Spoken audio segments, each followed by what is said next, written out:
आप सभी का स्वागत है। देखो, बायोलॉजी में आपको कोशिश करना है कि मैक्सिमम नंबर लाओ, क्योंकि जितना कम नंबर बायो में होगा उतना ही सिलेक्शन से दूर होते जाइएगा। अभी कुछ चैप्टर्स का नाम आपको बताने वाला हूं, इन चैप्टर्स को अच्छे से कर लेना, क्योंकि इन्हीं चैप्टर्स में ज्यादातर स्टूडेंट गलती करते हैं, क्योंकि बहुत बेहतरीन क्वेश्चंस बनते हैं, चाहे वो एमसीक्यू हो, चाहे स्टेटमेंट बेस्ड हो या असर्शन हो। अगर बनेंगे तो इन्हीं से बनेंगे और बेहतरीन क्वेश्चन बनेंगे, तो प्रैक्टिस ज्यादा कर लेना। मैं सबसे पहले आप सभी को बता दूं कि बायोलॉजी में कोशिश करना कि 360 आउट ऑफ 360 आप जरूर लाओ, या मिनिमम 350, इससे प्लस, इससे कम लाने की कोशिश मत करना। इतना प्रैक्टिस कर लेना, एक से दो क्वेश्चन गलती हो चलेगा, या ये भी नहीं। मैं सबसे पहले आपको बता दूं कि आप सभी जेनेटिक्स यूनिट जो है 3 चैप्टर, इसको अच्छे से कर लेना। इकोलॉजी कर लो पहले 4 चैप्टर्स, प्लांट फिजियो कर लो, मॉर्फोलॉजी एंड एनाटॉमी, पहले इन यूनिट्स को अच्छे से कर लो। देखो, करना तो सभी को है, सभी चैप्टर्स अच्छे से करना है, चाहे बायोलॉजी हो, चाहे फिजिक्स, चाहे केमिस्ट्री। आपको अभी जब रिवीजन करें तो प्रायोरिटी उन चैप्टर्स को दे जिसका वेटेज हाई हो और जो वीक आपका हो। आई बस में जो इजी लगता है वो तो बाद में चलकर आप कर लोगे, ठीक है।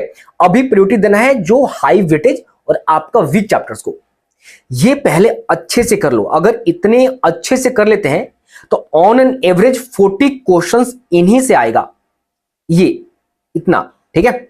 इसके बाद आप सभी cell cycle, plant kingdom, biomolecules, biotechnology, उसके बाद रिप्रोडक्शन यूनिट, उसके बाद ह्यूमन फिजियोलॉजी, बाकी जो रेस्ट चैप्टर बच जाते हैं वो आप कर लो। आई थिंक आप सभी को समझ आ गया।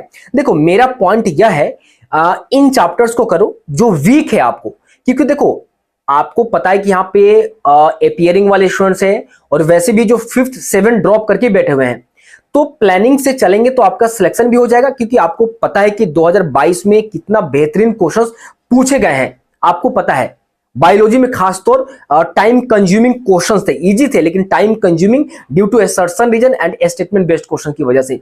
तो अच्छे से कर लो। और मैं आप सभी को बता दूं, डेली अनअकैडमी प्लेटफॉर्म पे फ्री में एमसीक्यू बायोलॉजी लेता हूं, 100% एनसीईआरटी बेस्ड। आज भी इकोसिस्टम है, 9:45 30 मार्च से आप सभी ज्वाइन करो, लिंक को दे रखा है।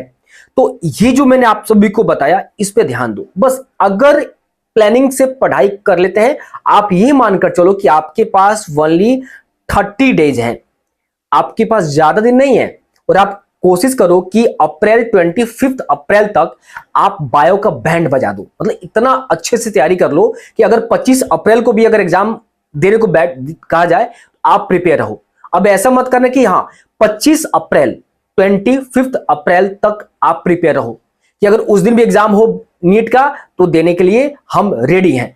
बस आप ये समझ के चलो। बाकी जो टाइम एक्स्ट्रा 10 दिन है, ठीक, उसमें अच्छे से और भी क्वेश्चंस प्रैक्टिस करना, प्रीवियस ईयर करो, एनसीईआरटी फिजिक्स केमिस्ट्री में एनसीईआरटी इंटेक्स और एक्सरसाइज क्वेश्चन करो, ये इंपॉर्टेंट है। आई थिंक आप सभी को समझ में आ गया होगा, मैं ज्यादा कुछ नहीं कहूंगा, ये इंपॉर्टेंट है और इस बात को ध्यान दो आप। चलो अभी इतना ही, अब मिलते हैं अगले वीडियो में।